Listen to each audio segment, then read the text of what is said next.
ബഹുമാനപ്പെട്ട MP, ദയവായി ഞങ്ങളുടെ അപേക്ഷകൾ നിരസിക്കണേ എന്ന് തൃശൂർ MP സുരേഷ് ഗോപിയോട് പറയാതെ പറയുകയാണിപ്പോൾ. കാരണം കഴിഞ്ഞ ദിവസം MPയുടെ സ്പെഷ്യൽ കലുങ്ക് സംവാദത്തിനിടെ തന്റെ വീട് നിർമ്മാണത്തിനായി സഹായം അഭ്യർത്ഥിച്ചെത്തിയ വയോധികന്റെ അപേക്ഷ ഒന്ന് തുറന്നു നോക്കുക പോലും ചെയ്യാതെ സുരേഷ് ഗോപി അദ്ദേഹത്തെ അവഗണിച്ചത് വിവാദമായിരുന്നു. എന്നാൽ ആ വിഷയം അറിഞ്ഞപാടെ സ്ഥലത്തെ CPM നേതൃത്വം സടകുടഞ്ഞെഴുന്നേൽക്കുകയാണത്രേ. അത്രയും നാൾ ഒരു വീടിനായി സകല വാതിലുകളും തട്ടിത്തളർന്ന വയോധികനായ കൊച്ചുവേലായുധൻ എന്ന സാധാരണക്കാരന് അതൊരർത്ഥത്തിൽ ഉർവശി ശാപം ഉപകാരം എന്ന അവസ്ഥയിലായതുപോലെയായി എന്ന് പറഞ്ഞാൽ മതിയല്ലോ. ഇനി സുരേഷ് ഗോപിയുടെ ഭാഷയിൽ പറഞ്ഞാൽ ഇവിടത്തെ സാധാരണക്കാരായ പ്രജകൾ സങ്കടം ബോധിപ്പിക്കുവാൻ വരുമ്പോൾ ആ പേപ്പർ വാങ്ങി കയ്യിൽ വെക്കുകയെങ്കിലും ചെയ്യാമായിരുന്നു. പകരം എന്തൊക്കെയോ ഉന്നത കോൺസെപ്റ്റിൽ മുഴുകി ആ സീൻ അത്ര പരുഷമാക്കേണ്ടിയിരുന്നില്ല.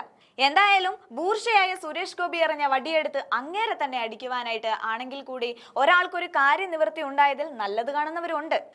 വന്ന് ഇപ്പോൾ സുരേഷ് ഗോപിമാരുടെ മുഖം ഒന്ന് ചുളിയണം. പാവപ്പെട്ടവന് എന്തെങ്കിലുമൊക്കെ കാര്യനിവൃത്തി ഉണ്ടാകണമെങ്കിൽ എന്ന നിലയിലായിട്ടുണ്ട് CPM ഭരിക്കുന്ന നമ്പർ 1 കേരളത്തിൽ എന്ന് ചുരുക്കി പറയാം.